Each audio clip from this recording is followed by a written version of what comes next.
Morning. Okay, let's try it again. Good morning. Good morning. That's much better. Hey, Mike, can I get a mic?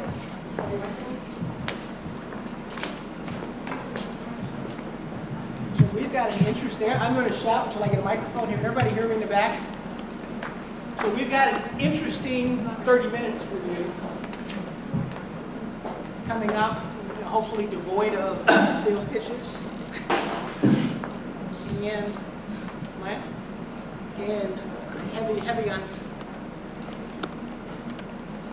the substance. That better?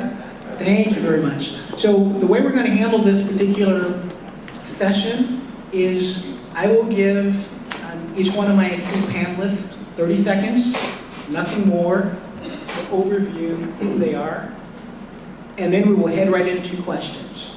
So we'll start on my left. Damien, the floor is yours for 30 seconds. Yeah, Damien Patton from Banjo. I don't think the mic's on, but that's okay. Everyone can hear me? Yeah, Damien Patton from Banjo. Banjo is first location-based technology that takes you anywhere in the world that you want to go in real time and lets you see what's happening through the people that are actually on the ground. Very cool. I'm Drew Brunig. I head up product and strategy for PlaceIQ. If you give us a time and a place, we'll tell you what audiences are likely to be there. And right now, our biggest usage is mobile advertising. My name is Sam Lian. I'm co-founder and CEO of Aloha Mobile. We're a company in Palo Alto. We build a mobile context platform. Basically, we build a system that monitors all the sensors on cell phone and automatically understand users' behavior and automatically understand what the user is doing. Are they walking, driving, or sitting still, or are they shopping in Best Buy or eating at a nice Chinese restaurant? So we provide that as a service to mobile applications to make the app much more context aware. Hi, I'm David Stoss of Jywire. We're the leaders in mobile location advertising. Our focus really is on building audiences based on both past and present location data. So not only where you are, but also where you've been is the best indicator of who you are. We do this through something called the location graph, where we've mapped the relationships between about over 6 billion different location data points together from about 550 million devices. And we do this across both public Wi-Fi networks and mobile networks. So we have a very unique data set, a very unique audience set, which we provide to mobile advertisers, typically large national brands and large regional brands. Okay, great. So let me start with, I think Mark mentioned, it embarrassed me a little bit when we started 10, 12 years ago. So we're now the old guys in the space. But now, I remember when there was the OBS Gold Rush 10, 12 years ago. So tell me, why is fundamentally what you're doing any different? And why should anybody in the audience right now actually believe you're going to be successful? So it's simple why it's more important today is that, just look at smartphones. You didn't have smartphones 10 years ago like you do today. And because of that, we have all become a mobile society much more often and much more so than we did in the past. And we have an emotional attachment to these small little devices, right? So you leave your wallet at home in the morning, you probably don't turn back home and go get it, but if you leave your mobile device, you'll go back and get it.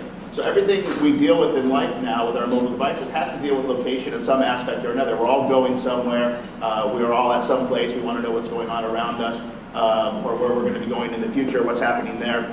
And so because the transition of mobile devices to where it's at today, and with the desktop becoming less important and the mobile devices, whether it's a mobile phone or a tablet, becoming more important, location is going to be much more a part of our life today than it was 10 years ago because the technology allows it to be.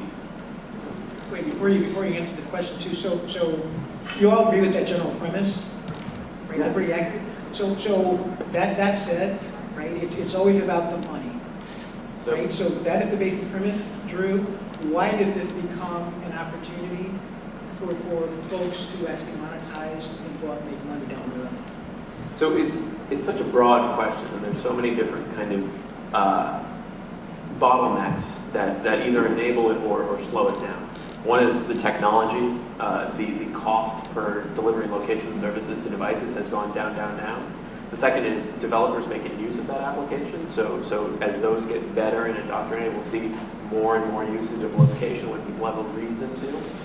But I think the greatest opportunity, and I think it's relevant to, when we're talking about kind of the intersection of almost location analytics and content, is the problem that comes with media, which is advertisers and publishers are generally one step behind audiences. And this is good because they need to follow those audiences. You gotta let the audience lead, and then they kind of fall and go where the people are. And audiences, in the case of mobile, have migrated so much more quickly to mobile than any other media. They've caught all publishers and advertisers just flat-footed. And they're left struggling to catch up. But not only are they behind, they're also left with all these obligations. So the guy who's making a print magazine still has to sell the full-page spread, and he still has to deliver the printed magazine to deliver that full-page spread. So the way we're funding our content production, for the most part, is with deals built on the backs of paper and magazines and TV shows. But the way people are increasingly consuming content is with mobile. So now you've raised the question to, it's about discovery, and it's also about what's the right content at the right moment, which, in practical terms, this is how I relate it to my clients, is how do you fit a newspaper broadsheet through a phone that's only 4 inches wide? You have to know the right story. You have to know what's the next right story. You have to be smart about it. So every bit of data that tells you what mood your consumer is in, what kind of mode they're in, are they on a subway train or are they home relaxing? These are the tools we have right now to make the right decisions about what media we bootstrap into the phone and address the needs of our audiences. So take me one step further, a little further down the panel, right? Because the words you didn't use there, Drew, was context, and I know you kind of alluded to it. Yes. So in the new world, right? In the new world, where advertisers are a step slow. That's the always world. Of course. So what has to happen, right, to accelerate their willingness or ability, right, to move aggressively into this new mobile space? Well, I mean, I think the big thing, Mark highlighted it on this chart earlier with the Mary Meeker chart, which you see every year. It's the same chart every 5 years, or for the last 5 years.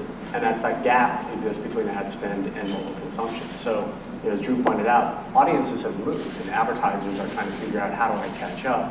When you look at every other form of media that an advertiser can buy today, they can buy audiences very smartly. They know exactly the audience. In mobile, it's a big sort of empty landscape, right? Where is my audience? It's kind of I love the quote from, I think it was Henry Ford, I know half of my marketing is working, I just don't know which half. And that describes kind of buying audiences in mobile today. If we can close that audience gap, then you make a huge difference for how brands can buy mobile advertising, because they'll know where their audience is. What's great about mobile is location, something completely unique to mobile. And when you begin to think about, to your point about context, location begins to add a level of context that you've never had as an industry before. And it can be the best indicator of who somebody is. If you compare it to traditional audience techniques of using content, right? If I'm looking at a travel website, perhaps I'm interested in traveling. If I'm in an airport, I'm absolutely a traveler. If I'm looking at an automotive website, I may be in the market for a car, but if I'm on a car dealership lot, I'm definitely interested in buying a car. And that's because what location provides is a huge time commitment for the individual. So my most valuable asset is my time, and if I invest that time to go somewhere, what you have now is intent data. And intent data is the most valuable piece of data for a marketer to better understand their audience. So the richness of mobile, we're just beginning to realize it by applying that location context. Yeah, I'm going to ask a question, and I'm going to address this to Sam. So I'm going to make a statement, right? And I'd like you to just tell me why you agree or disagree with the statement. Location is a commodity. I'm sorry, location is what? Location is a commodity. I sort of agree. Location is a commodity, but the difficult part is to, what is location? Is location just a pair of numbers, the latitude, longitude, or is the semantics on top of that? right? Where you are standing in the middle of the street, what are you doing? I would see the location itself is commodity, but the semantics on top of that is still difficult. And that's what Aloha is trying to do. When you are walking on the street, you stop somewhere, either you are having lunch there, or you're having a haircut, or you're buying electronics in Best Buy. How do you understand that? I think that's still difficult. But if I just give you a pair of numbers, for anybody, it's really hard to tell what the user is doing. Is the user just driving by, or is the user spending 1 hour there? So how do you do that automatically? Foursquare is trying to do that by asking users to check in. But we have seen that, that trend is slowing down. People are getting tired of checking in. If location was a commodity, Apple could have just bought better maps. Well, yeah, that's from a different angle. I would argue it's not a commodity, though. I mean, if you look at the large landscape of mobile inventory, only about 10% has location attached to it. So you're working in a much smaller pool than the broad mobile ecosystem to be utilizing location data. So it's not commoditized in that sense. But I think what Sam's getting to, what's most important about it is even if you want to view it as a commodity, or if it does become commoditized, it's how you use it. What's the context you put around it? How do you leverage that data to better create meaning and context and understanding around that? And that's not a commodity. That's a difficult challenge. So let me latch on to something Sam just said, because you mentioned, you started it, so you said Foursquare, right? And I think you said leveling out. I'm not sure if that's quite the term. You said the trending was flattening. Right. Right? We see that people are getting tired of this checking in thing. It just doesn't really offer any value. So how do you do things in a better way, in a more automated fashion? Can your phone understand what you're doing without you telling it? Then having the applications use that intelligence to customize everything. So what's the application for the user? There are all kinds of applications. It could be mobile fitness, could be mobile safety, could be smart personal assistant. Actually, we are working with a lot of the partners right now. One of them will launch their product tomorrow that will provide a Google Now type of application on iPhone. Really? Right. So the idea is to customize all the content based on what you're doing right now without you telling it. So that's, I'm not going to announce it because they have an embargo. Because I won't let you. Well, I want to download it. Let me jump in here too, though, because I just heard, I think they heard it too, right?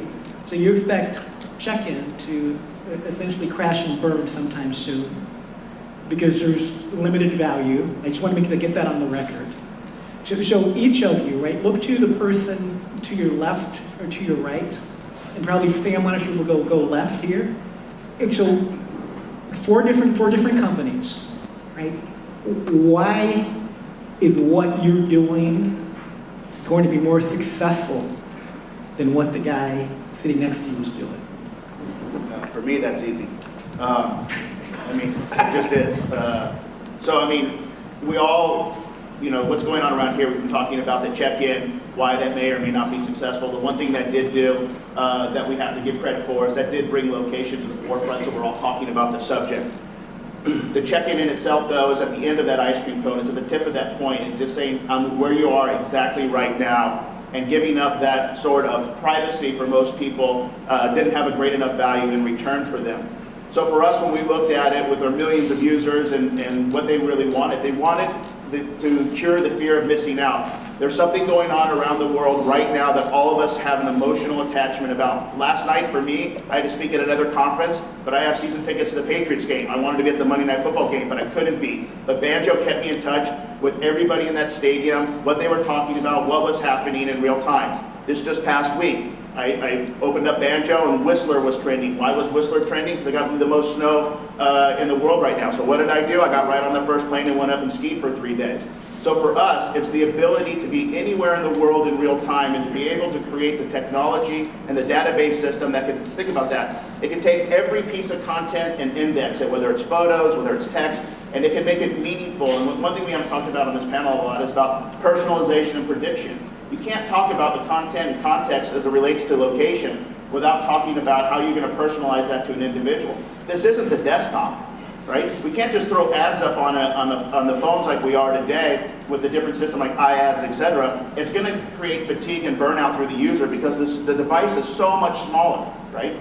And so many of us in this room have either stopped using an application or deleted an application or felt invaded or invasive from these ads. And so we have to think of a different way. It's a whole different paradigm shift of talking, but you can't talk about that, about mobile and location without talking about context and with the content, which is about personalization and prediction. And in my opinion, Banjo's done the best job of that so far. So I actually think this comes back to what you were asking earlier, which is why are advertisers and publishers kind of slow to move onto mobile? And in that sense, I think They're slow to move on the web too, right? They're slow all the time. exactly. And one of the reasons, and why I think all of us are actually united, and what unites us, is that they're slow to move because the value of the mobile audience is not clear. Until the value of the mobile audience is understood and kind of valued at the same as a print audience or the same as a TV audience, and in a perfect world, better than that because it's this emotional, constant, always there connection, we won't see that shift of the dollars and we won't see that in the shift of the publishers. Everyone in this panel is working towards clarifying that value, building it out. I think Sam is working on basically putting together a picture of what the phone can tell you about that person. Place IQ is looking at kind of basically building a map that if you give it a place and a time, we can tell you about that person, then we can tell you about how devices move around that. And now we can paint a better picture of what the person on the other side of that screen looks like. And I think Jaiwire does very similar things with a location graph. So we're all working towards the same thing. I think Place IQ sits in the nice position of having a really, really good data infrastructure that's structured around kind of practical usage of maps, agreement between diverse data sets, and a really killer audience platform that lives atop that. But we're all working towards the same thing. And right now, the mobile audience is valued so low. The ceiling and room for growth for all of us is so high that we can go forever and never run into each other.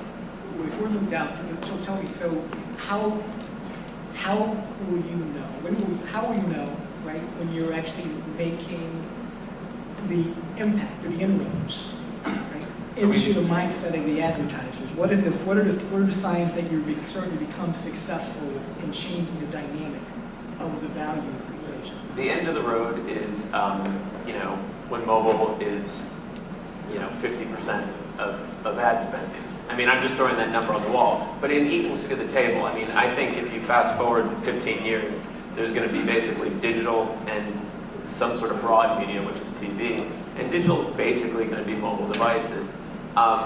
Currently, we're starting to see the first step or the second step towards that, which is we're starting to see our clients shift from experimental budgets, which are basically just, geofence this area and see how much people come in, to, all right, this is a regular seat at the campaign. It's not the media planners who are the innovative guys, the innovator heads who are coming to us and doing a test campaign. It's the kind of regular bread and butter, block and tackle media guys. And now, that's the first step. As we start to go forward and we start to build better KPIs, we got to work on that.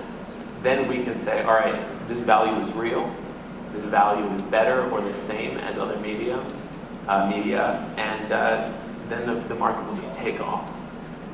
It'll be the same thing as web, right? I mean, a lot of these media companies, after web got popular, said that should have been us, right? Well, no, it shouldn't have been, because you didn't take the risk like the other ones took, and so those early adopters are the leaders, and that's, I think, what we're going to see today. But it's not going to be through traditional advertising like we do see on TV, and that's why I don't know that it's because the media and advertisers don't understand and value the mobile user, because I think they do. I just think none of us, including all of us on the panel, understand how we're going to transition that need or that perception that mobile is going to become more important and actually monetize it in a successful way long term, right? I think that's the bigger question. The challenge you have there, right, is what's happening is if you take, you lump a lot of things into mobile, right? If you take a standard, undifferentiated, untargeted, non-rich media mobile banner and throw it out there, yeah, you're going to have, low click-through rates, and you're going to be, commoditizing it and not being really making a great user experience.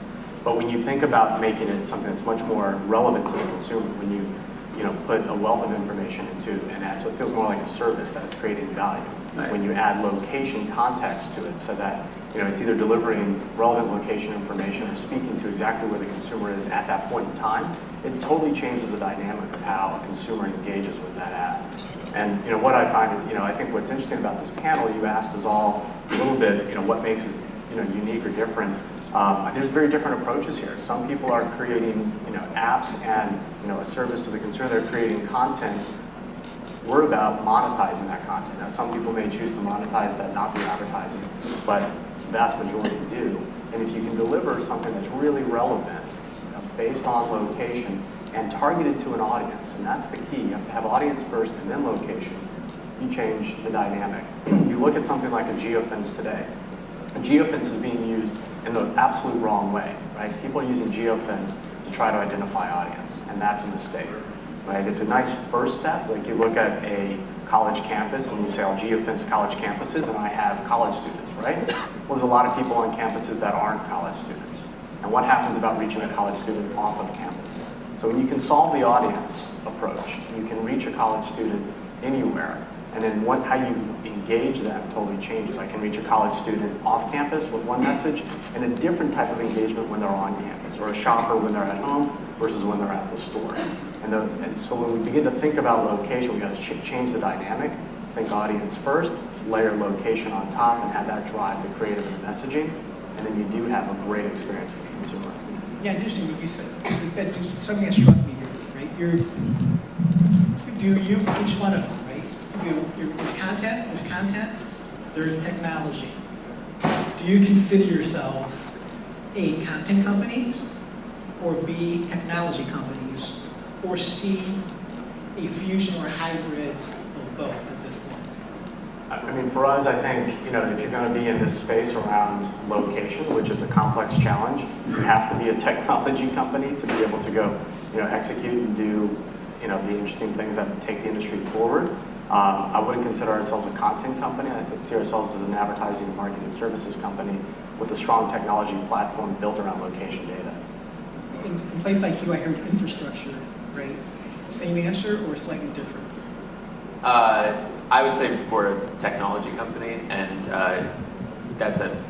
But if you the technology is in the service of the audience. We're an audience company, and the way we get about that is technology. Yeah. I think we're a technology company, and I totally agree with David in terms of understanding the audience.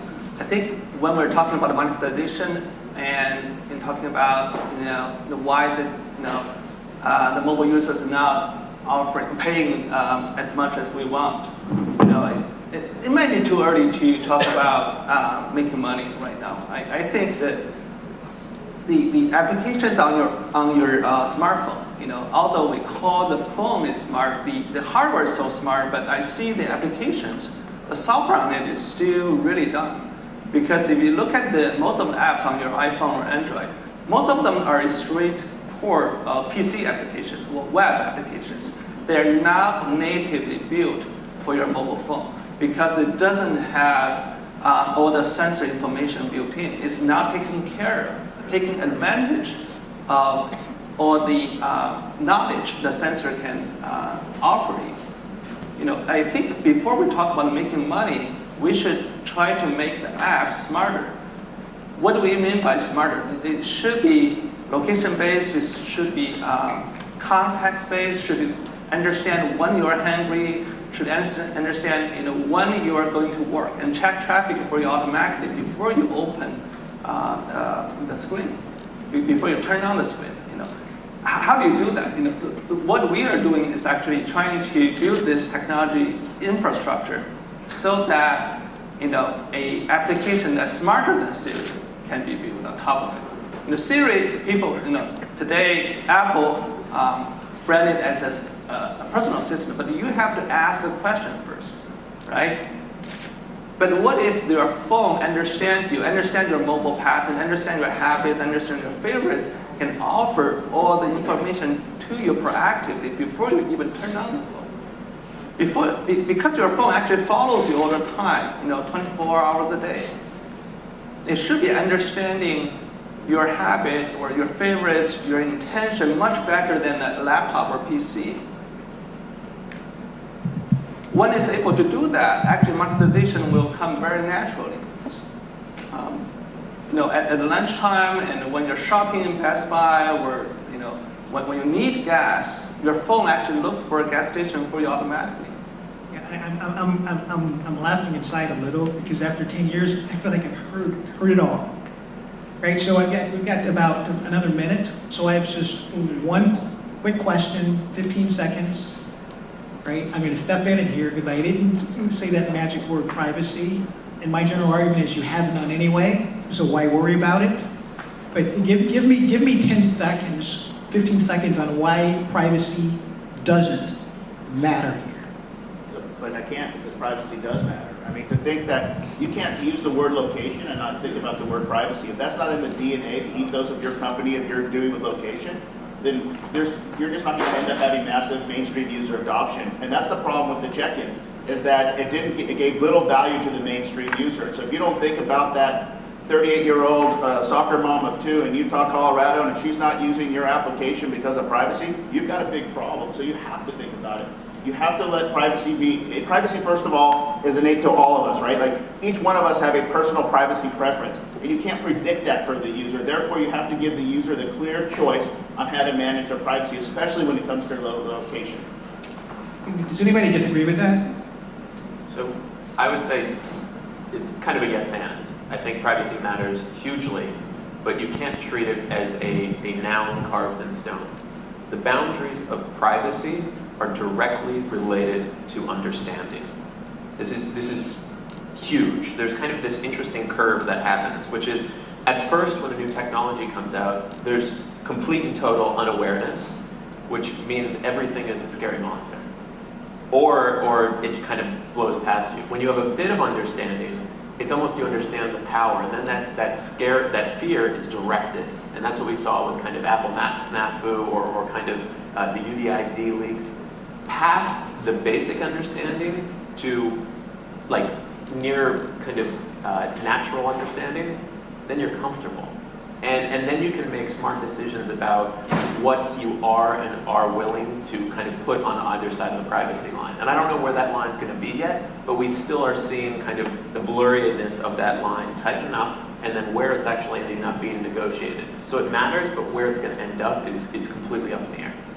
Just give the users the option. Just give them the choice. I would argue that most users that are presented with that option do not understand the full consequences of that option. I think the key thing is, I agree, you have to be speaking to privacy, no matter what, when you're talking about location. And where that line is, wherever the industry is drawing a line around privacy, I think for us in the location space, we need to be further back behind that line, because we need to be more conservative around privacy when you're dealing with something like location.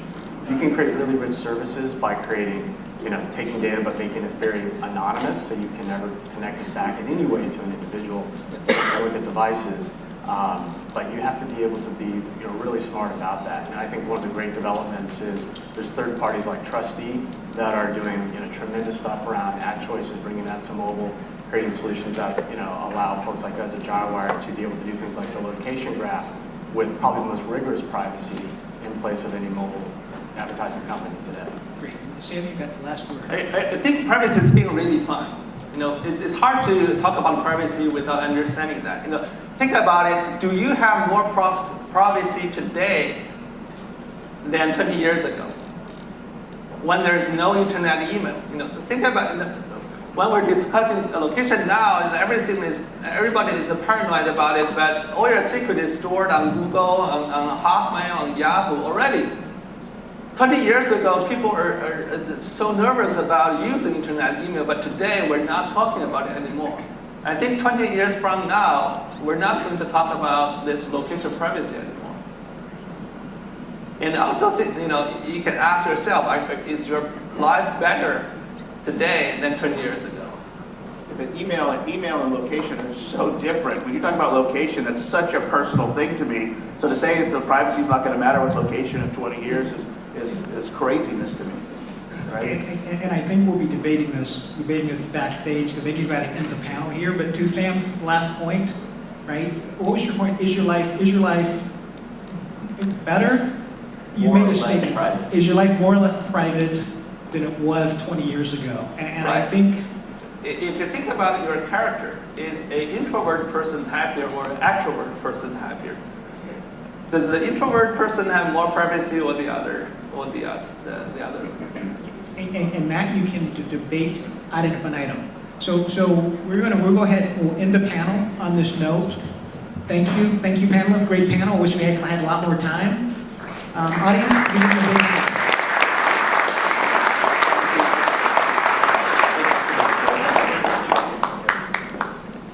I get a cheap opportunity here to do a quick commercial, not a wrap up, but a commercial, right? And this morning, Digital Globe and a company called Mapbox actually made a very significant announcement. And the CEO of Mapbox, Eric Gunderson, Eric, are you around here somewhere? Is going to take a couple of minutes and do a walkthrough of just how significant this is and how much this changes the location landscape and the mapping landscape. So Eric, I will leave, and the floor is all yours. Cool, thank you very much. At Mapbox, we're making it really easy to design and publish totally custom maps for the web or mobile. Today's partnership with Digital Globe brings imagery into this mix, a lot of imagery. We now have access to 2.9 billion square kilometers of data, so we're going to be able to source the best satellite base layer that's ever been made here. And by putting that into Mapbox, we're able to scale this for tens of millions of users anywhere in the world. Our maps are as fast as Google's, and we can put them on any device. And everything's redundant. So this is why folks we're powering maps on Foursquare, Evernote, Hitmonk, NPR, USA Today. So we're putting a service out there for people to build awesome location tools on top. Let me show you what this looks like. You can log into mapbox.com and start picking your base map. We've got full worldwide coverage down to block level. This is all with OpenStreetMap level data, the Wikipedia of maps. And in addition to street level data, you can also start tweaking it out, right? Really nail the brand aesthetics that you want and make this a totally unique experience. You can also turn on terrain level data. Again, this is all the roads you're seeing here are all from OpenStreetMap. We manage all that seamlessly. You can also start tweaking these colors out too. Again, design really matters. We want to see these maps be the baseline canvas for your app. And this is what you see today. You can now log in and actually get satellite level data. And the partnership with Digital Globe, the quality of this data is absolutely incredible. And like the imagery, like the other maps, you can now go in and start tweaking these colors out also. And really do some pretty crazy tweaks directly through the browser. Once you set the exact map color you want through our API, you can quickly export this out, drop this into our iOS SDK, fully open source. It's a good alternative to MapKit. We have awesome developer documentation. We make it really easy with code samples to get started. I think the Foursquare switch took like 2 days of code work.